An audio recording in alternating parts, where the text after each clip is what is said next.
equal balance of knowledge sharing, at the same time, allow discussions to happen so that you can ask questions to our panel, and we use this 2 hours most effectively. So what I have done is I have created a schedule and the objective. So what we are going to cover in today's session is, first and foremost, emphasize on what is the role of humans in cybersecurity. We have also brought in real life cases where we will share with you how, because of human error, cybersecurity breaches have taken place. We will share some of the work that we are doing in terms of how can we improve the human element in order to enhance the cybersecurity posture of your organization. And we will also discuss what role we can play in your organization as white space advisors, right? The format of the session is, it will be presentation. There will be some questions or poll as we call it, and then we will have Murli and address all of us. There are some good points that Murli will be sharing with the audience, and the last 30 minutes or so we want to have a question answer so that you can ask questions from your organization perspective, and that's where we will conclude the session for today. And throughout the session, for the first hour, what I am going to do is I will keep the audio muted for all of us so that I can cover the slides that we have created. These slides will give you an insight of what is the importance of human element in cybersecurity, and that should last about 50 to 60 minutes. Post that, we will allow Murli to address some of the key points and the things that he is observing as the Chief Security Officer of Atos. Towards the end, as I said, we want to have question answers so that the audience can get an opportunity to understand views from KK, from Murli and others. And during the session, please don't use any kind of promotional activities. If you intend to, you can connect with the participants subsequently. And throughout the session, we want all of you to be on the video so that we can see each other and the interaction can be more engaging among us.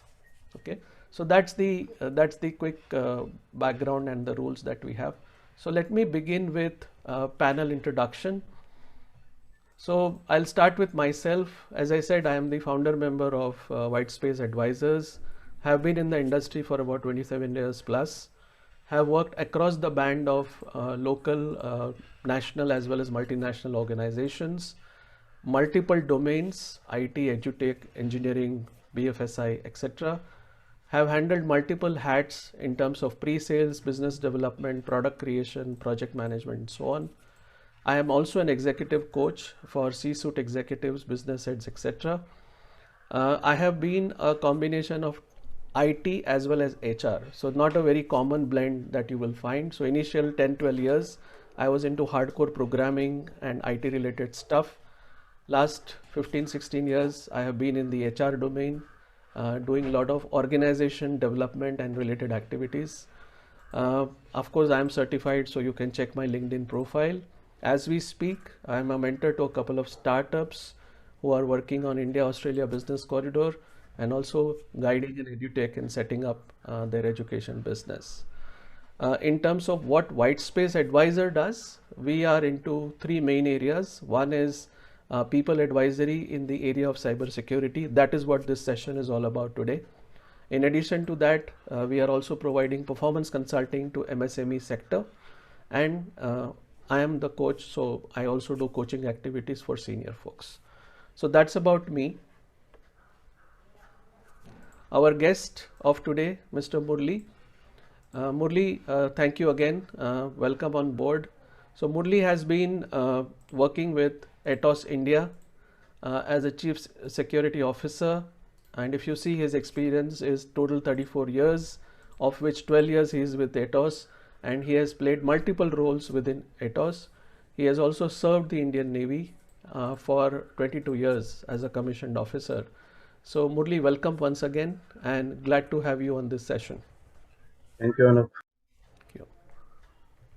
Our third colleague today is Kaustubh Kulkarni. We all call him KK. He has been one of the most experienced person I have met in all these years, and he's also my colleague from the past. He has been into this domain for almost 16, 17 years now.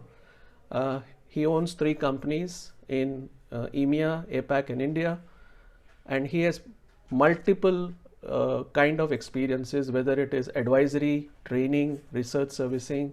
He works with NGOs, college, government bodies, regulatory bodies, and he also works with product companies, helps them develop products, partners with them on their product engineering journey, and also associates with them for white label development. Extensive speaker in multiple forums, nationally as well as internationally, and has been on boards, committees of many global organizations. So this is the minimal introduction I can give about KK. As we get into the session, you will realize the knowledge that he brings in to share for this event. Okay, so now let's begin. The topic of cybersecurity. Why is it important to know about cybersecurity? Usually cybersecurity is perceived as an IT thing. The IT department should take care of it. That was true initially, but in the last few years, this has completely changed. And why it is important to understand about IT security is that it affects all employees. It can cause financial losses to the organization if not managed well. It impacts employees and individuals in their personal lives also. And we'll understand what these points actually mean in real time. So I have a question and I want you to type it in the chat window. What, according to you, are the 3 pillars of cybersecurity? Anyone? Please use the chat window to type. What, according to you, are the 3 pillars of cybersecurity? Anyone? CIA. Okay. Protection of data. Yes, Surya. What else? Good, guys, keep typing on the chat. This is the best way to engage on a Zoom call. Pramod, can you elaborate what you have typed?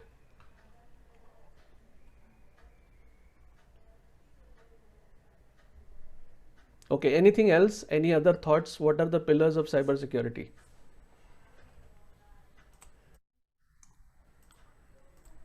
All right, so few people have responded.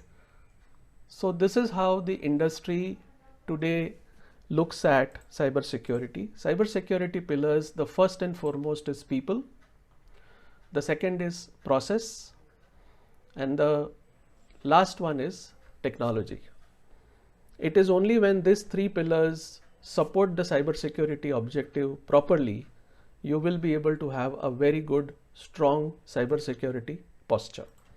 And today, what we are going to do is zoom in to the people pillar of cybersecurity and understand how and what should be done in this space. There are many activities that are happening, but there is a need to further strengthen this area, and we are going to discuss and understand that bit.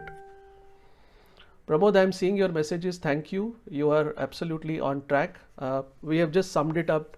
Whatever you have typed, we have summed it up into this graphic: people, process, and technology. Okay. So let's begin with some of the market statistics and research that has happened in the space. The first one which I wanted to share is, if you look at various organizational decisions around cybersecurity, a fair amount of budget is made available for cybersecurity tools and technologies. However, the research says that just investing on technology does not assure you the required level of protection. So this graphic, the way to interpret is this axis on the left. Let me just annotate it for the team. So this is the level of maturity that an organization would have or may have, and this one is the percentage of spending on IT security, right? So this is from McKinsey, and this particular slide clearly tells us that over the years, whatever investment companies have done, they have remained somewhere in between, and it does not assure a complete protection in case of cyber attacks. And if you see, it is multi-sector. So banking, healthcare, industrial, insurance, and others all are on the left side of the so-called quadrants. Very few are approaching the well-protected quadrant of this graphic, right? So this is one research in this space which indicates that technology investment alone is not enough. Now another point which also we need to understand is, when we speak to organizations, and this research is available on the net, we have sourced some reports and from there we are talking, that every organization who has responded to the survey, they are saying that while we are worried about external attacks that can happen for our company, they are even more worried about insider threats or insider attacks. And if you see this graphic starting from left going towards right, a significant portion, about 68% of people have responded, they feel that they are vulnerable to insider attacks. Yeah. So that's the second research which highlights the fact that insider attacks are a cause of worry today for many organizations. The third one, which is the data which I found from ICO, that is Information Commissioner's Office from UK. If you see on the left hand side, they track all the incidents that happen in that region. And if you see broadly, the incidents are people related. I've just highlighted them. So out of 1,857 on the non-cyber security, you will see the first two boxes. Let me annotate that again. So if you see this box and if you see this box, they are largely people related incidences which have led to cybersecurity issues for the respective organization. And if you see this box now, though the attack is from outside, the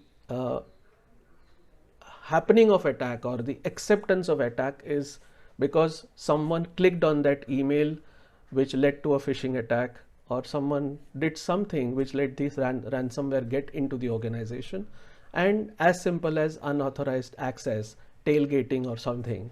All these incidents indicate one thing, that in spite of good investments on the technology side, we need to take measures so that our people are not falling trap to phishing attacks, ransomware attacks. At the same time, they are conscious when they are dealing with data, whether it is digital form or it is paper form.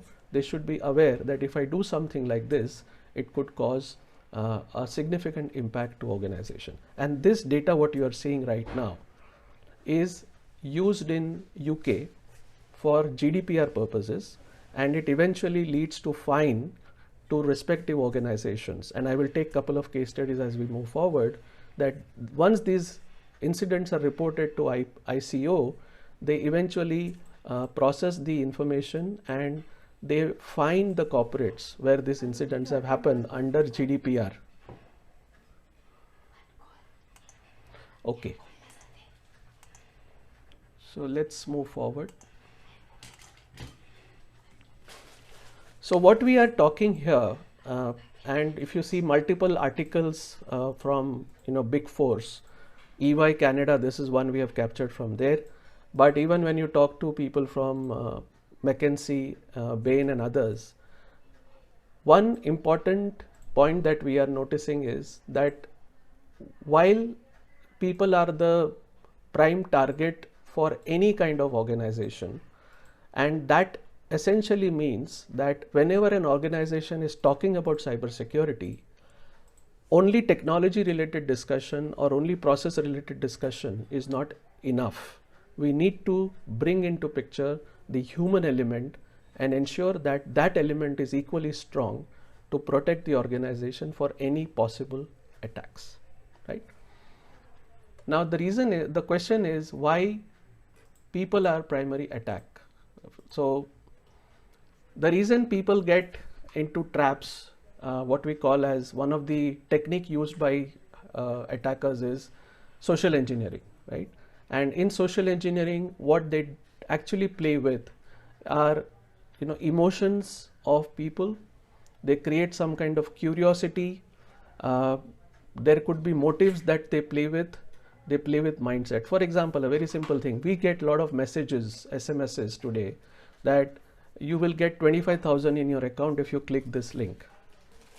Now, since we are in the domain, we don't fall a prey to this. But imagine a common man, a person who is not from the cybersecurity space. Many of them would click that link and they may share some information which then can be used either to withdraw the money, clean up the bank account, or if it is an organizational thing, they may get hold of some system, some kind of application, and they may play with it, and then the organization will pay a price of it. One important reason why humans are a prime target is also because after a while, because we are social beings, we start trusting the other person who is interacting with us on a regular basis, and in the process we may unintentionally share some information which could be of great use to the other person. That's why it is extremely important that we educate our employees, even our people at home, our friends and others, to ensure that we don't fall a trap to such kind of hacking approaches. So in simple terms, we are discussing today one of the main topic, which is insider threat. An insider threat for an organization is a malicious or a negligent act wherein the employee who has access to internal data or computer systems use it for a purpose which can put organization at risk. Now, as you see in the definition also, the intent can be negligence or the intent can be malicious. Either way, the organization risk increases. Yeah. Now, in this slide, what we are evaluating is what are the possible consequences when an insider attack happens to an organization. So there are multiple things that can happen. One is obviously your business reputation is at stake. If companies are based out of regions where regulatory data related regulations are active, for example GDPR, they have to pay the fines for data related compromises. Stock prices will take a hit, trade secrets will be out, customer trust is ruined, and obviously all this will result into financial losses as well, right? So these are the possible consequences whenever an organization is under some kind of cyber attack, right? And that's what we are trying to understand, what can we do about it. Now, from a insider threat perspective, there are three categories or classifications as to what kind of insider threats can be. So the first one, which is very obvious, is malicious. The person had an intent to cause a damage and he did it. The second one is negligence, means he did not have an intent, but by mistake it has happened. And the third one is accidental, that he did not have intent, but because it just happened, right? So in both the negligent and accidental cases, the motive is not to harm, but it has happened, right? For example, I enter my office cabin by using my swipe card, but I am not accompanying anyone. Someone is standing behind me and just entering in is an accidental breach. And my motive was not to harm the organization, but it has happened. So it's not a conscious act, but it has still happened, right? Now in this slide, and I want again the people on the Zoom call to use the chat window.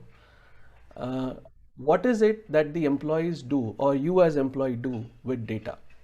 I wanted to just understand what are your perspectives as far as you dealing with data. What are the things that you do? You can type it in the chat window.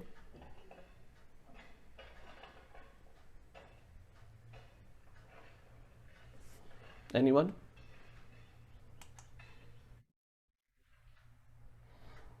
Yeah, Deepak. So business information is what you possess. Yes, Surya. Use data to process their task. Absolutely. What else do we do with data as employees, as people working in organization, even our own businesses? What all do we do with data? Analyze it. Absolutely, Surya. Validate it. Yes, Pramod. What else?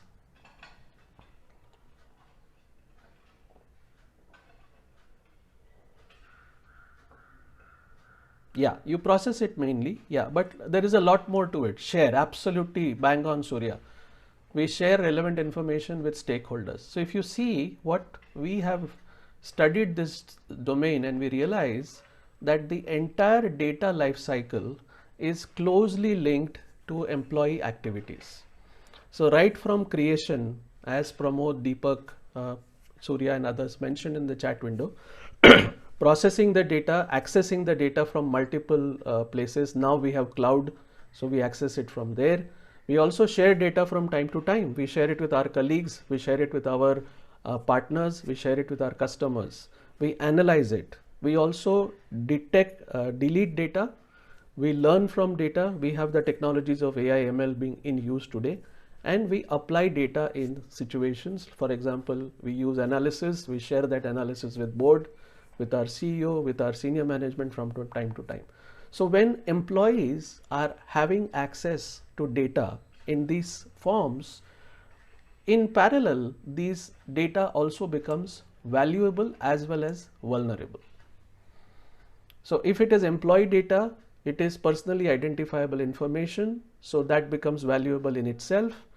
As Deepak mentioned, if it is business information, it is business data, so your business strategy, trade secrets, product information, patents, etc., all is related there, and it is important if to protect it, because if it falls in wrong hands, it can be used in any form. Last but not the least, financial information. How is your pricing strategy if it is a product company or a services company? What are your margins? What is your billing rate? Okay, and other financial information. Everything is critical for your company, and somehow a group of employees have access to this information, right? Not all of them, obviously, but there are people who have access to business information and financial information. And why it is important to discuss here is, whenever a cyber attack is happening or whenever hackers are planning an attack, they have an intent or an objective in mind, that I want to access business information of an X organization. For example, if you see the recent developments, Dr. Reddy, right? They were also in the race of coming up with Covaxin, but since they were pronouncing it very openly in the media, they were targeted by hackers, and they had to shut down their operations for a day or two in order to get control of their network, right? There are some more examples that we will study as we move forward. But the point we are making is that one is cybersecurity as a area or technology investment that the company does, but employees are using and touching the data day in, day out, and we need to be aware of it, and we need to do some kind of measures to ensure that this access is controlled, and any other form in which the data can be shared, for example, social engineering, phishing attacks, etc., we need to safeguard our employees from falling a prey to that bit, right? Moving on. So this slide I'm not going to go in detail because the time is limited in hand, but broadly these are the kind of attacks that are happening around us by the day. Many attacks we come to know much later, but they do happen, and as we move forward, Murli and KK will give some more insights into that. So let's get into the second part of this session, which is understanding few cases from real time organizations where these things have happened. Okay, so for first one here is the Marriott case. Just read it. I will give you the summary in a moment.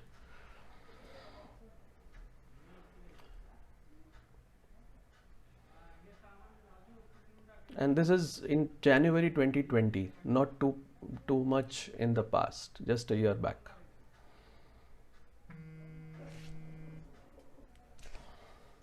Okay. So essentially, hackers were able to get access to the records of their guests, and because of this breach, Marriott hotels were fined 18.4 million pounds for this data breach. And on investigation, it was found that the attackers could compromise the credentials of 2 Marriott employees and log into one of the hotel chain's third-party applications, and through that they could pick up this data, and that's how this breach was then detected by the Marriott's system. But it was too late because the data was already in the hand of third party, and I'm sure the details, when we read, there will be more information in terms of the data being available on dark web, which is one zone where not many of us are regular visitors, but that is a very active place for many attackers especially, right? So that's one case. The second one, this is one employee of a company called Enervest decided to reset company servers to their original factory settings. He also disabled cooling equipments and disabled data replication, right? The employee name was Michel, and because of this action taken by the employee, they could not conduct business for about 30 days, and they had to spend hundreds of thousands of dollars in data recovery, and some part of data still could not be recovered. And look at the driver, look at the cause. Michel came to know that he was going to be fired. So here in this case, nothing on the organization side, but an employee got to know that he is going to be asked to leave, and then he develops a malicious intent, and then he does something which kind of increases the risk of the company. They are not able to run their business operations for almost a month, which is a lot of loss from a financial perspective. Look at the third one. This is from India. So some of you who might be tracking defense news, you may know that India has Scorpene class vessels, and we are developing them with the help of a French shipbuilder, right? Now the information about this was leaked out in Australia, in the Australian media, and this was obviously it's a consequence is that it's a matter of national security for India. The deal size was $3.5 billion. And if you see the cause, there was a subcontractor involved in this. He took the data to Southeast Asian country where they were employed by a private firm run by a Western businessman. And when the 2 Frenchmen were sacked by the firm, the secret data was sent to the company's head office in Singapore.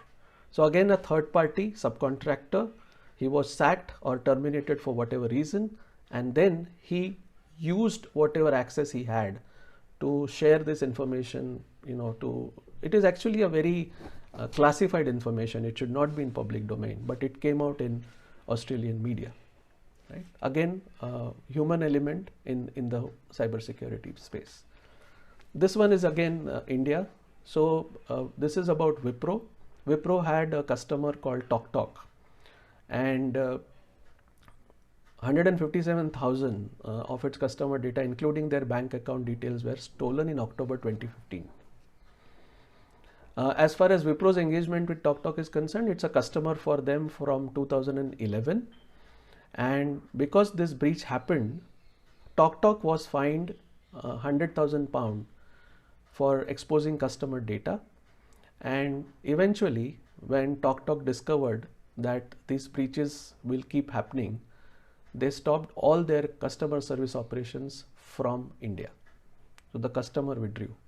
And on further investigation, it was found that 3 people who were working on that project, they breached client policies and the terms of contract, and through that they were able to access this information, and they were shared with unknown parties or third parties who had nothing to do as far as TalkTalk or Wipro engagement is concerned, right? And the last one in terms of examples, this is interesting. This is a case of even CEOs or senior people not being safe when it comes to cyber attacks. So this is an example of spear phishing kind of a thing, right? And here, if you see, the mail is originating from a CEO email ID. It is going to the personal assistant of the CEO, and it is written in a way that the personal assistant will think that CEO is busy and hence I need to support him, and she will support whatever is written in the email. And then once the CEO actually comes to know that such thing has happened, he realizes that I never sent it, and that's where the attack gets detected. In fact, one of my previous employer, there were few people inside the organization who received a mail from CEO. But because the finance team was little more cautious than required, we could avert that attack. Otherwise, some thousands of dollars would have to be transferred just because the mail came from the CEO's mailbox. Right? So these are some examples as to how the human element can be used by the attackers to compromise and take advantage of the situation. Ransomware is again increasing, and particularly during COVID, a lot of incidents were reported around ransomware. So this is what happens in a ransomware. They attack your system, and this is the screen which is on the left hand side that shows up, and unless you make the payment, they don't give you control of your computer. And if you see, there is a time ticking, and it tells you how much time you have before your data is wiped out. Right? This is an example of WannaCrypt ransomware, and they collect all the money in Bitcoin format. So it's difficult to trace who are the actual people who are the beneficiaries of the financial transaction. Okay, so just before we move ahead, I just wanted to take a 1 minute pause. Maybe in the chat window, if anything, are you able to follow us? Is there anything that you want me to improvise on? Please let me know. If this is okay, the pace is okay, then I can take it ahead. I've opened the chat for everyone now, so all of you can type. Are you able to follow the topic, all of you? Okay, Pramod, thank you for acknowledging. How about others?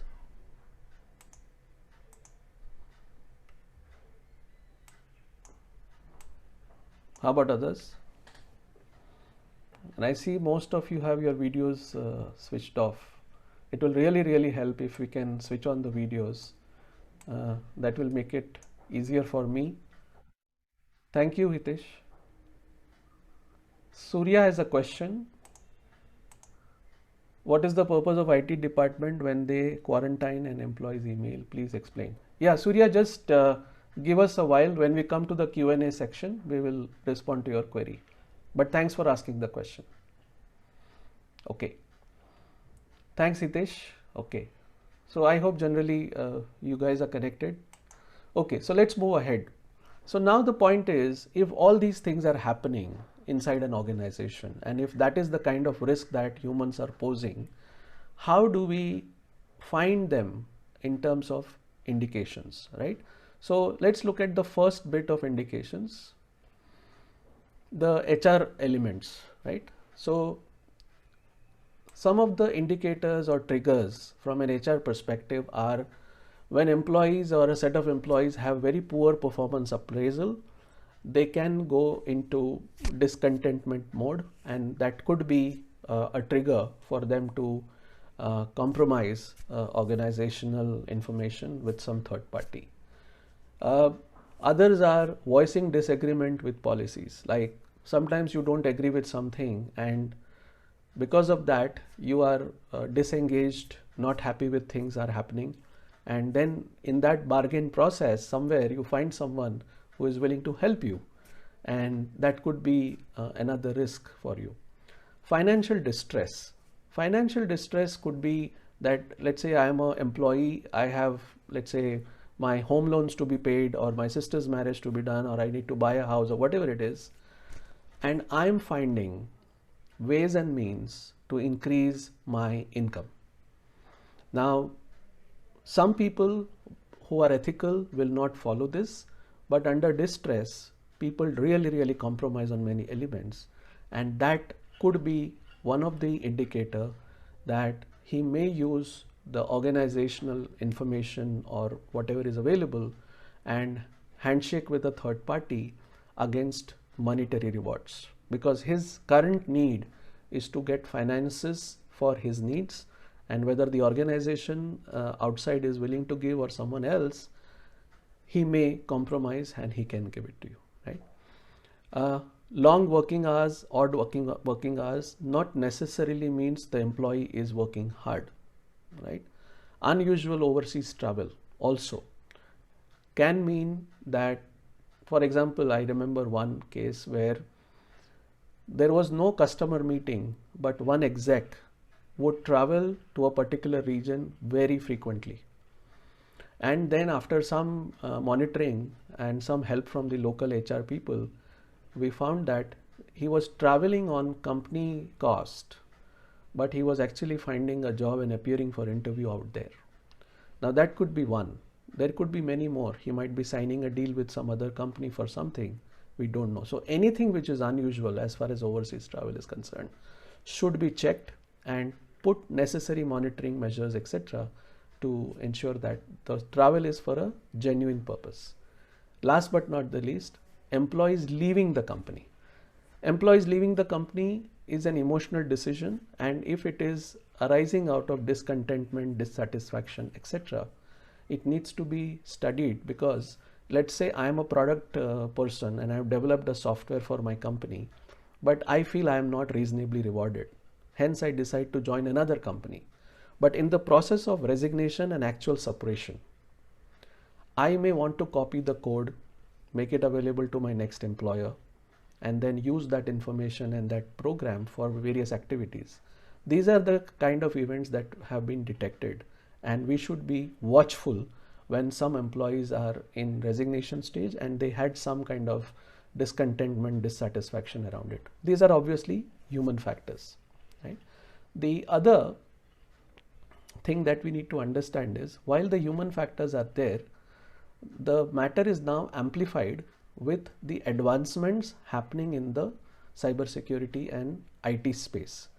So very soon in India we will have 5G. We are already using Google, Amazon and Microsoft Cloud for storing our information. For the manufacturing and the supply chain world, Internet of Things is going to become very significant.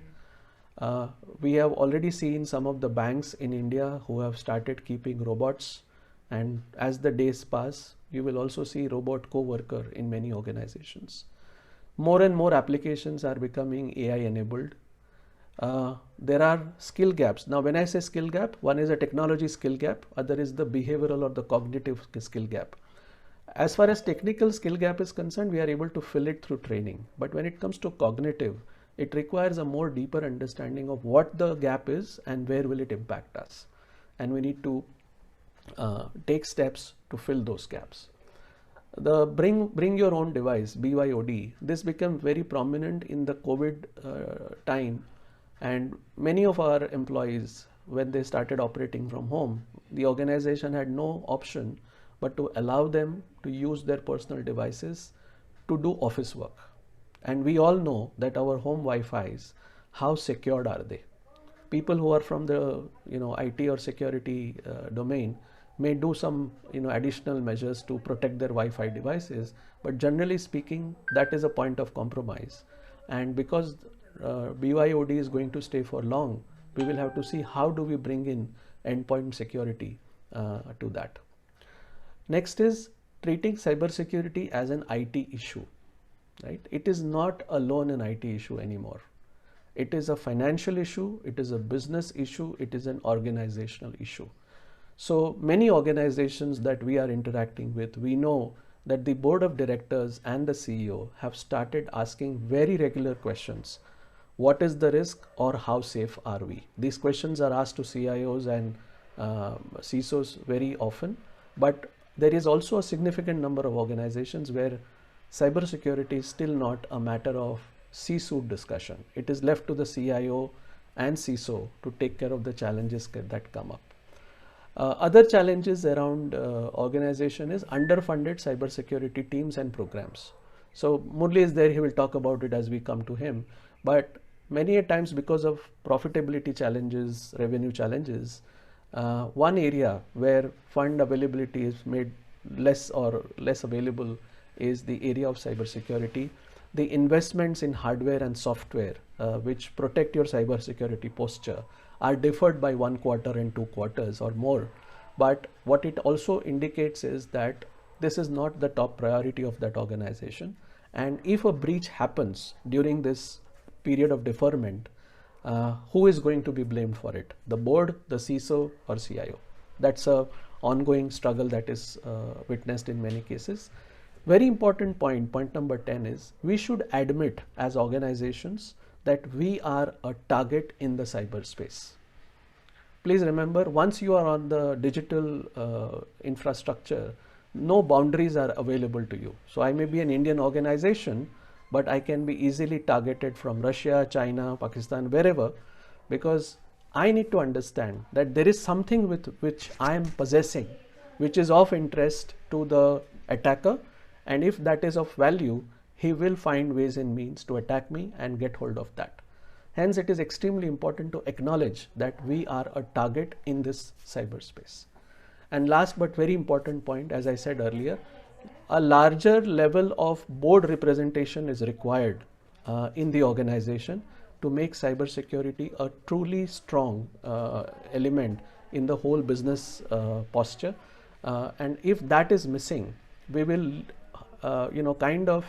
I would say, punish a very insignificant set of people who may have deployed the best of the technologies and processes, and the compromise would have happened by someone else, but the cat which is built is a wrong one, right? So we need to understand this. So some of the stat around insider breach is, once an insider breach happens, earlier and now there is a improvement. The time to detect an internal breach has been a point of concern over a period of time. So if you see this graphic, in some cases it takes years to detect, some cases months, some cases weeks, and some cases days. Imagine a person exiting your company, carries some information with him which is vital, right? And after 10 days, your information person responds to you saying that, I think Mr. X took this information from us. From the logs, I got to know it, right? By the time he has left, he has joined another organization, he might have already used that information for some other purposes. And then what you do is you initiate legal procedures, you put a fine on him, etc., etc. That takes time. So instead of being reactive here, if we have proactive processes and understanding of how this can happen, we are in a much better position to avoid this data breach. All right. So with this, I have a question for the group. What can we do to tackle this challenge? And I want all of you to think through this, take about 30-40 seconds, and tell me what you can think of in terms of action that you can take in order to deal with this problem and make it much more safer for an organization and reduce its risks. Please use the chat window to answer this question.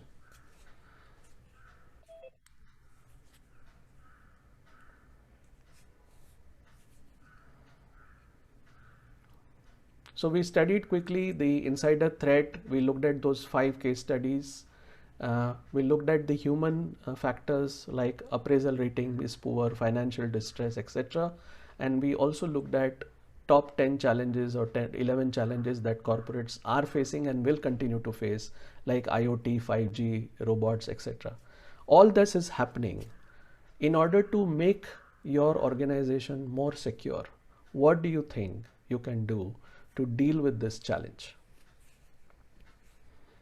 The IT department should take internal training sessions on prevention of cybersecurity safety measures for all employees in the organization.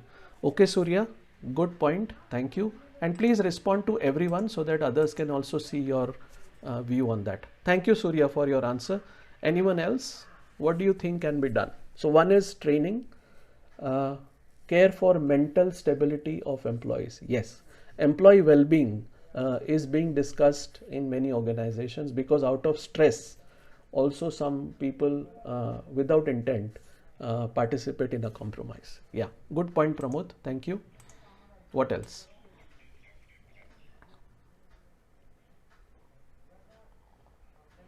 Think.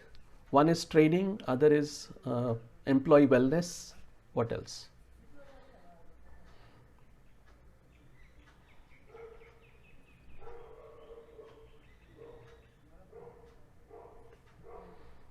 Deepak is saying create cybersecurity culture across all departments.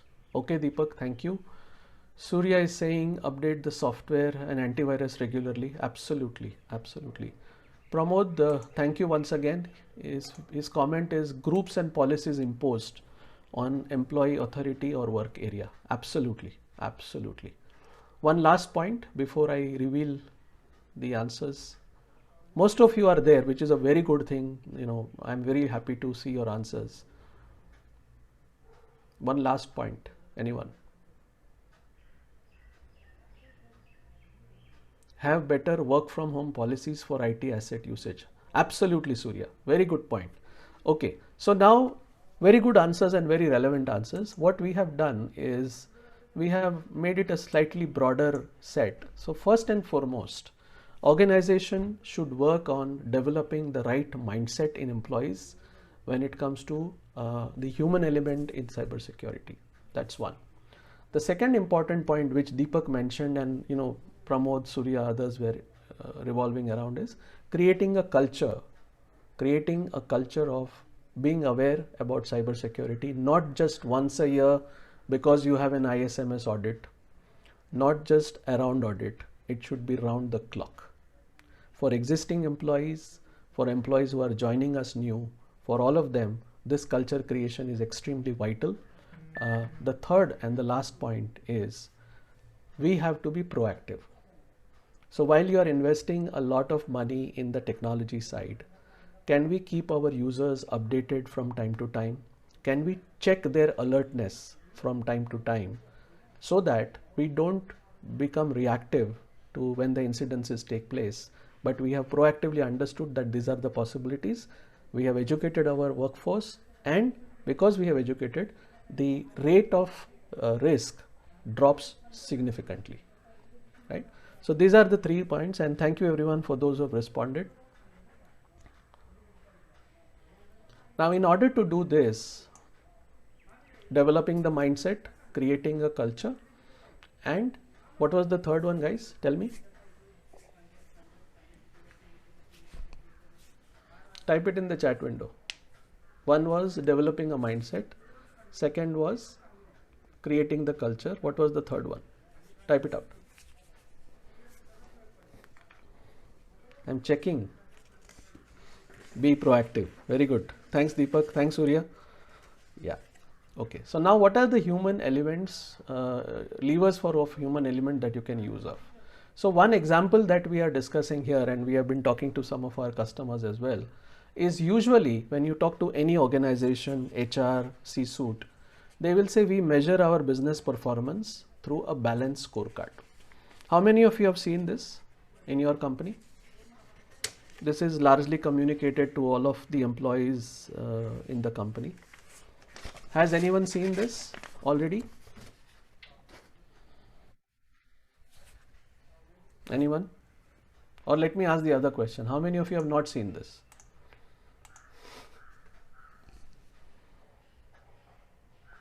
If you have not seen this, type me in the chat window. Okay, Pramod, get that. Who else? Those who have not seen it, please type me in the chat window. Deepak, okay. Who else?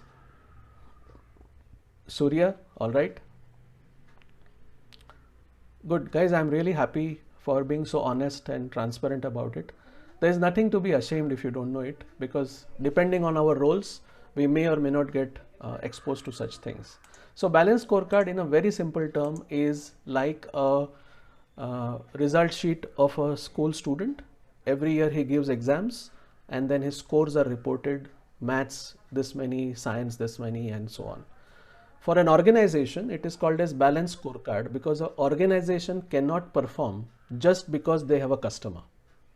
So if you have a customer, you need to have business processes which will serve that customer.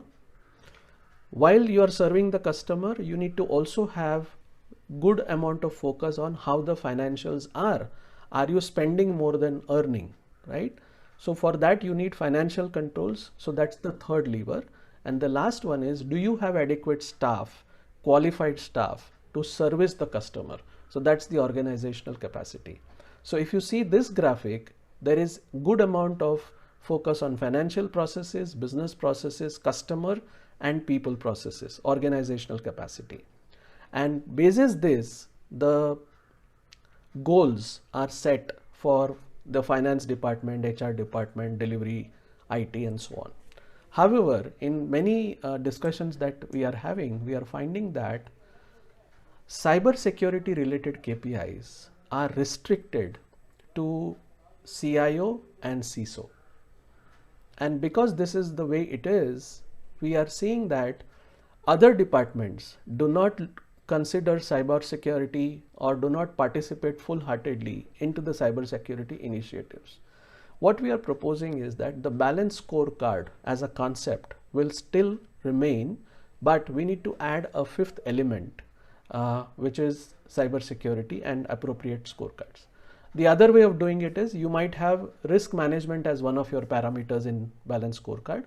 Inside risk management itself, we can bring in specific KPIs and not make it specific to one role like CIO or CISO.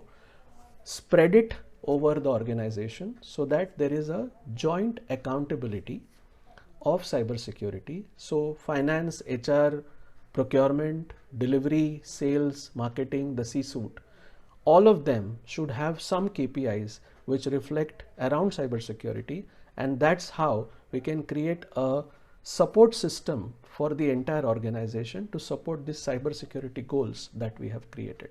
One example I can share with you for the purpose of discussion. In one of the organization, this is how the goals are set. Just read it. So they follow the OKR methodology. OKR is used by Google and some other corporations. And in that you declare the objective and then what is the result that you want to see.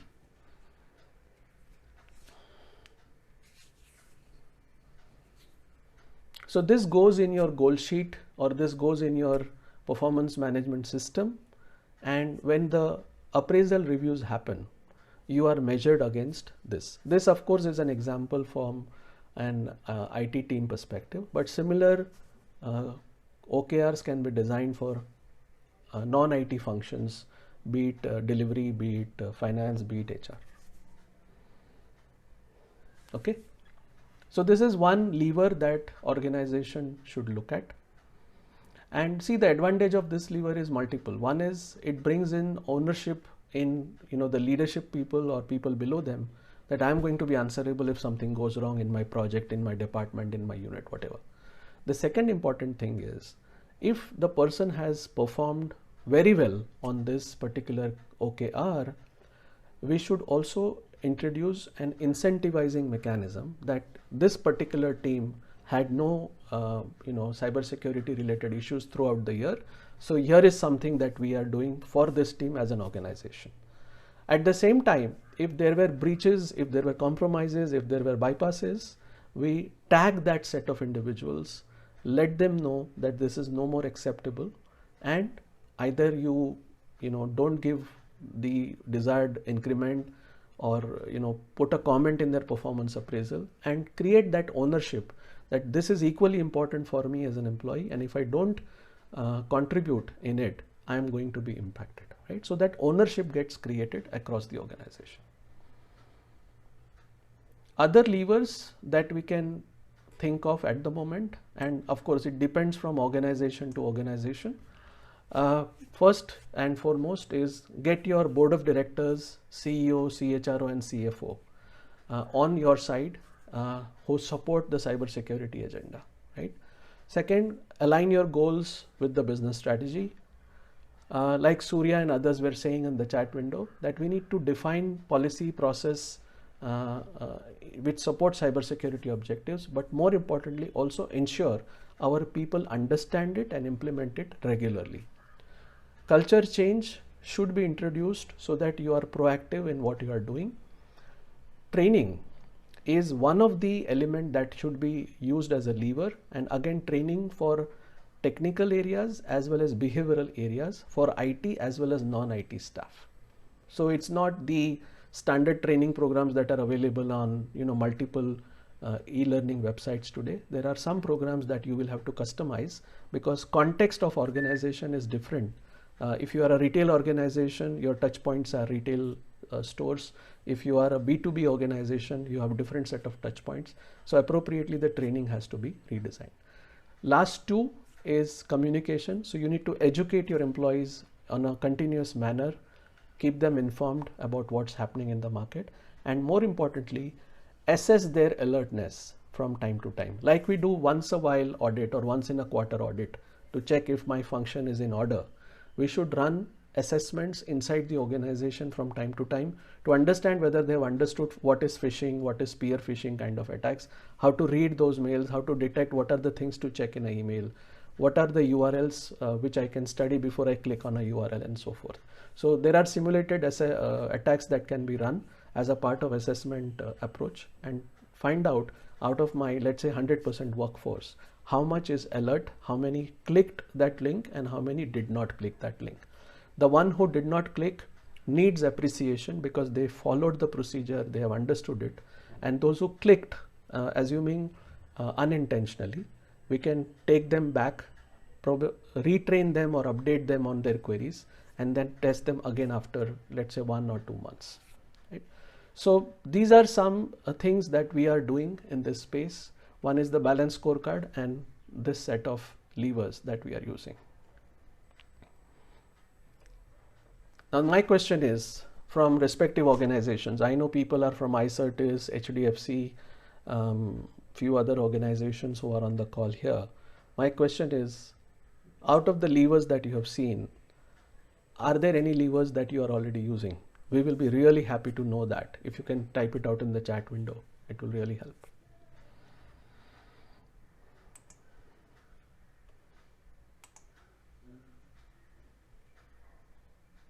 Anyone? And it's okay if you are not using anything, that's also okay. So let me ask the opposite question like I did last time. How many of you are not using any of these levers? Type out me in the chat window.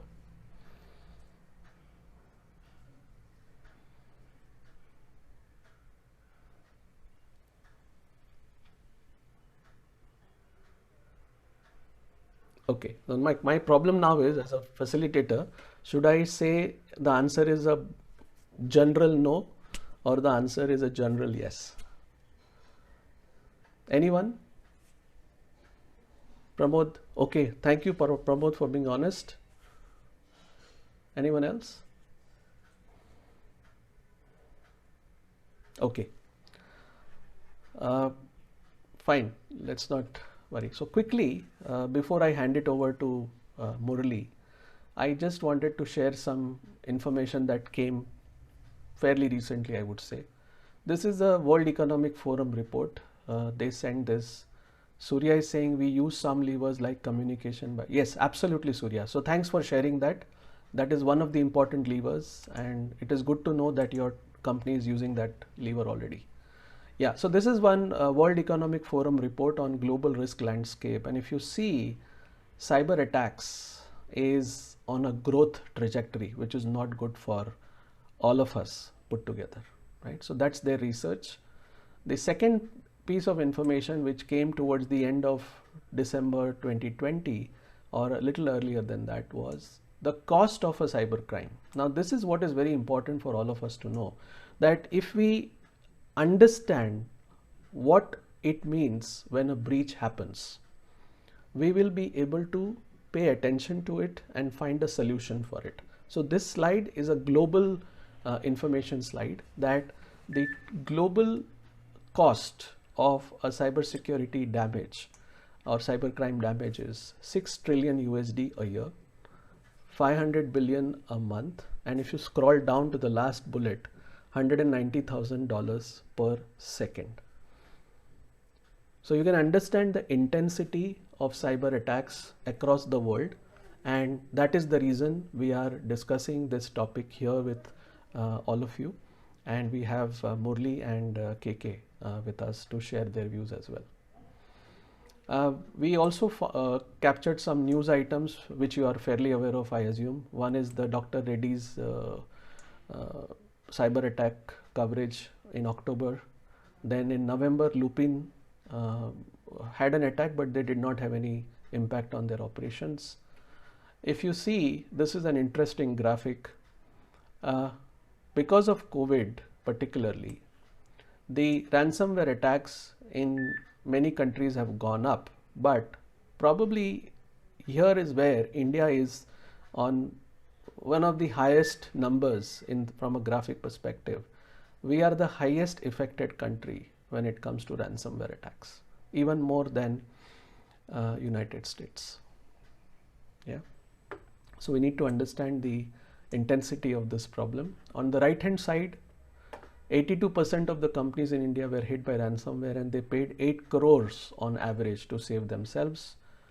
Haldiram, which is a sweet maker, also gets a ransomware attack, and hackers demanded $750,000. Okay. Now, what is it that happens under ransomware attack? So the technology side of it is a remote desktop compromise, RDP compromise, email phishing, software vulnerability, and other, right? And yeah, these are just 2 ways to look at the information. Okay. Now, one of the things that has become significant in the last 1 to 2 years is that companies are realizing that merely having an IT skilled team is not enough, and merely making IT team responsible for everything around cybersecurity is not enough.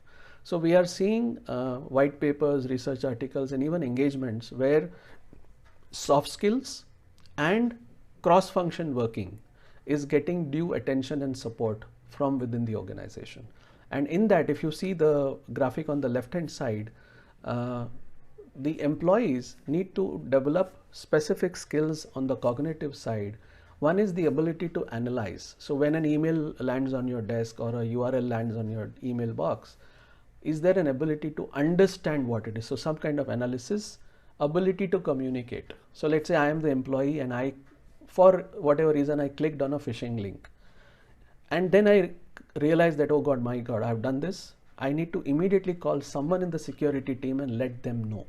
But when I call them, I need to be more clear in what I did, how it happened, how the mail came, etc., so that I'm communicating them properly, and then they can take investigation up to it. Good troubleshooter. So I've done something wrong and now want to come out of it. I need to know what are some of the steps I should take to troubleshoot. And likewise, integrity and ethics. Some of you mentioned just now that processes to work from home, what are the working timings, even if it is work from home, is important, and ability to handle confidential information.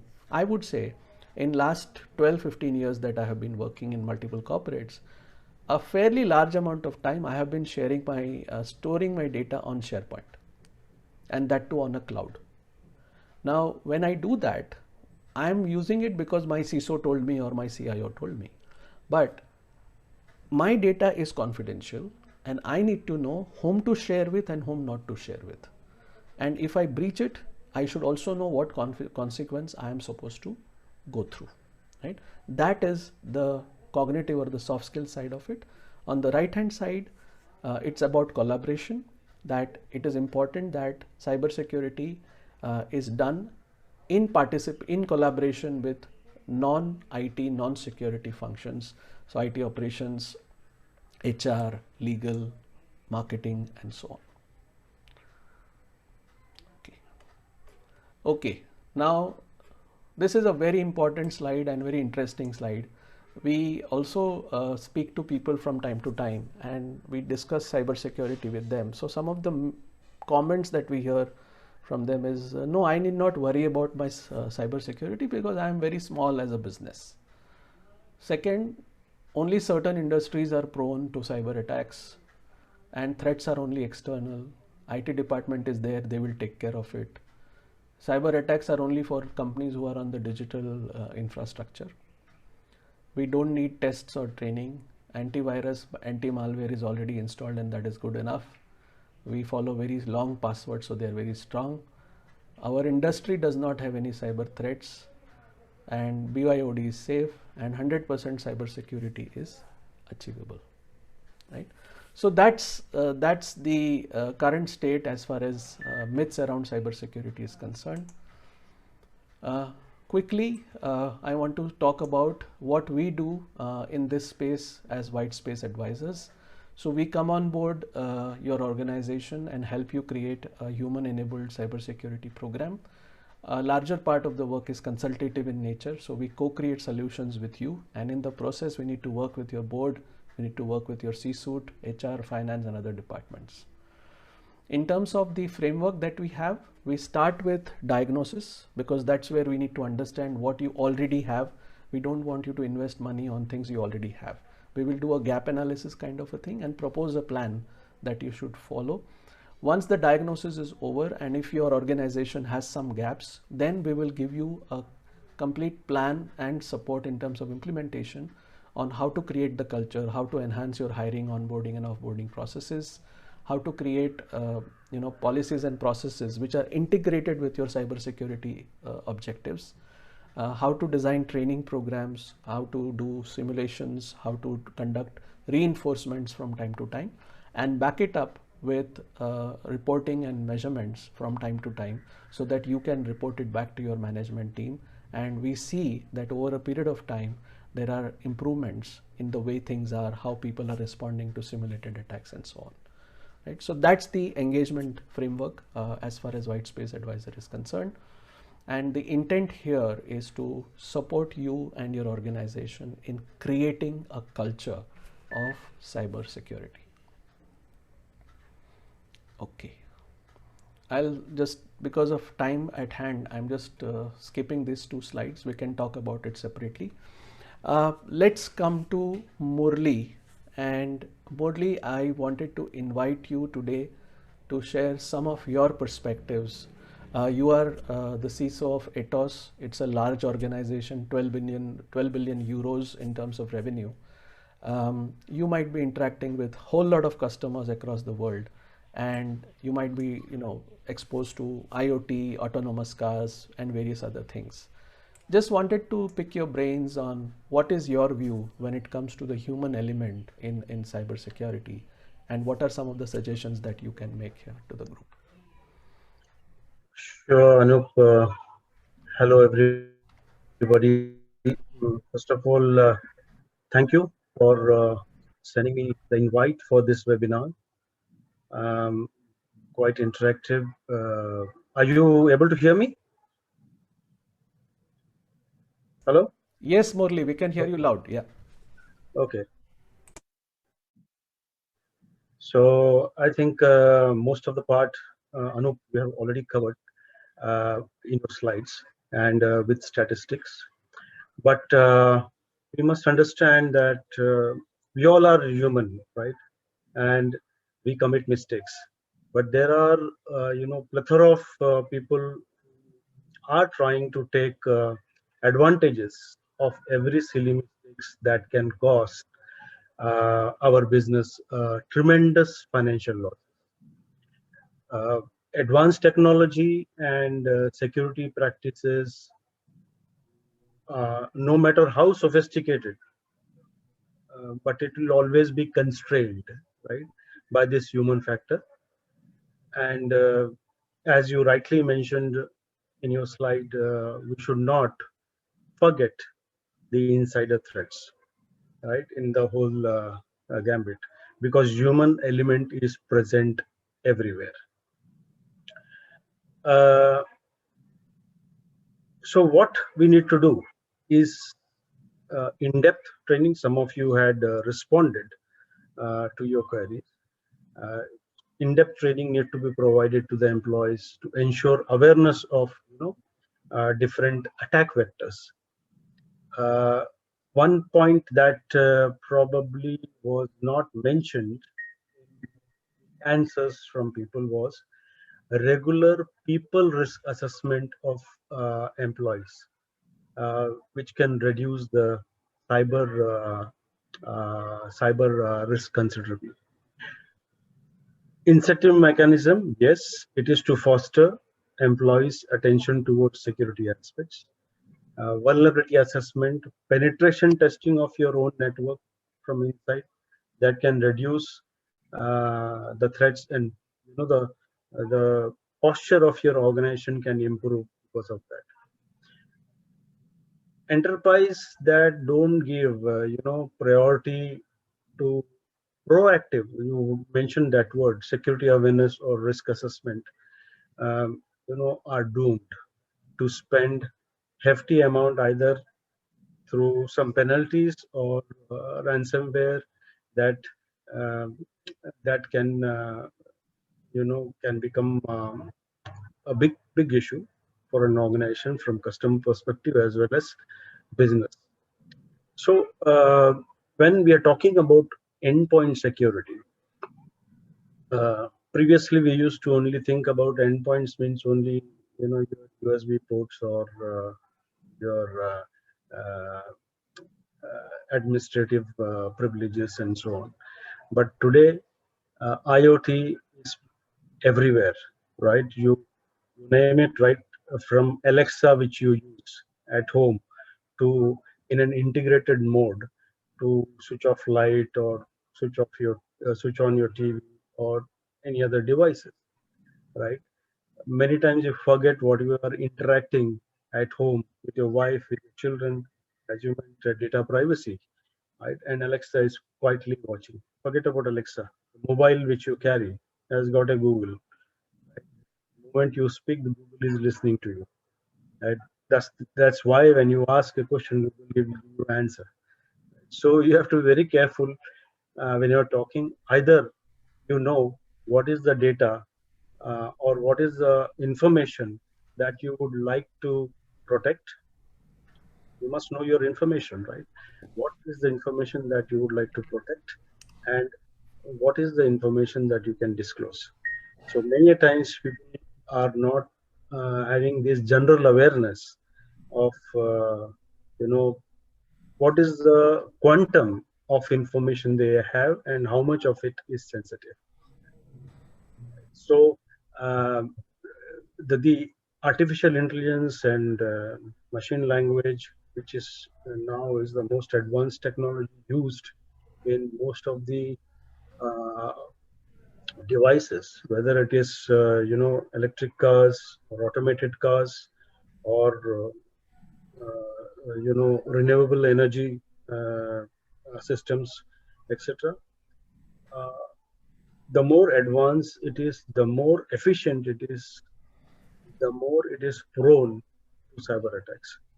Right? So we need to be very careful in those cases if somebody else takes control of this system and can create chaos all over.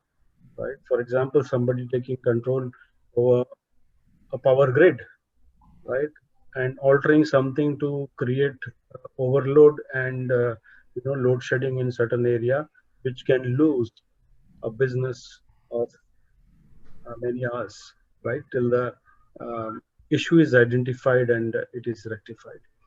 So please remember that as the defenses on cybersecurity are getting advanced, even the cyber criminals or malicious entities or bad people we call are also becoming more intelligent to exploit your vulnerabilities.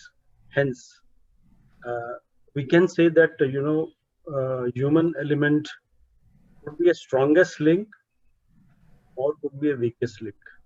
Like the latter part is more dangerous for an organization or a country. Wow, very nice. And uh, I think you covered it, but I want to ask specific questions. At least in India, we are, still embracing the newer technologies like autonomous cars and all that, right? 5G is yet to be rolled out, and government is very clear that they want to go the digital way in most of their operations. Now with that happening, what are some of the learnings that we can apply out of this? Because I think while we are not on the forefront of digitization in every area, I see that as an opportunity to study what's happening in other countries, the attacks, the kind of attacks, and so on, and how can we leverage that information for our benefit as an organization as well as a country. Yeah, Anup, of course, learning from others is a very important start point for someone else, right? Uh, a classic example is even pandemic. If I take when it started in Wuhan last year, Mm-hmm. other countries, including India, did not take it very seriously, right? When we saw on the TV that people are walking and just falling off uh, on ground, right? And uh, nobody thought that it will become a global pandemic, right? Mm-hmm. We never learned a lesson from that. That we were never proactive to counter it in our country and even abroad, other European and US, etc. So if we could have taken that step of sealing the border or um, restricting the flights and internal measures, etc., Yeah. we would not have lost so many $1 million if you take it as a global currency. Yeah. You would not have lost that kind of and time, effort, and people. Yeah. Right? So many people died. So it is important that when we are looking at the failures of certain devices or the lessons learned from other countries on these IoT devices, uh, we we perform our own proof of concept on that, build on those learnings, right? What are the secure? If you see electronic car or a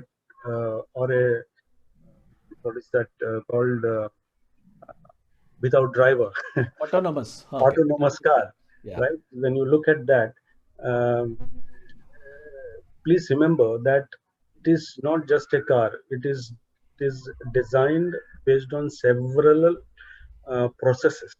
Okay, each process linking to other two, right from coming out of the parking till it turns into the road and Yeah. judging, sensing around itself with the traffic which is around and local ambience, temperature, and so many things, right?